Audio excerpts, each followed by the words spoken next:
अस्सलाम वालेकुम नाजरीन, मैं हूं नीलम नवाब। आप देख रहे हैं PK न्यूज़। सबसे पहले खेलों के मैदान से फीफा वर्ल्ड कप के हवाले से खबर शामिल करते हैं। सरदार ताहिर महमूद की रिपोर्ट के मुताबिक राउंड ऑफ 16 के लिए क्वालिफाई करने वाले अब तक फ्रांस, ब्राज़ील, पुर्तगाल और अर्जेंटाइन समेत 12 टीमें नॉकआउट में जगह बना चुकी हैं।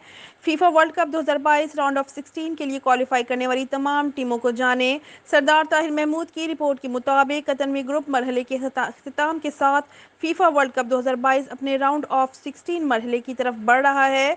कतर 2022 वर्ल्ड कप में हिस्सा लेने वाली 32 टीमों को पहले मरहले के लिए 8 ग्रुप ए से एच में तकसीम किया गया था।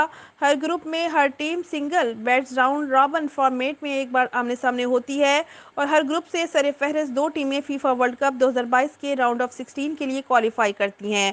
अब तक 12 टीमें Netherland, Senegal, England, America, France, Australia, Argentine, Poland, Marrakesh, Croatia, Brazil और पुर्तगाल कतर में होने वाले फीफा वर्ल्ड कप 2022 के राउंड ऑफ 16 के लिए क्वालिफाई कर चुकी हैं।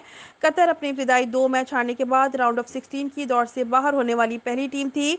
मेज़बानों ने आखिरकार अपने तीनों ग्रुप मैचेस हारकर अपनी मुहिम का अख्ताम मायूस कुनिंदा अंदाज में किया।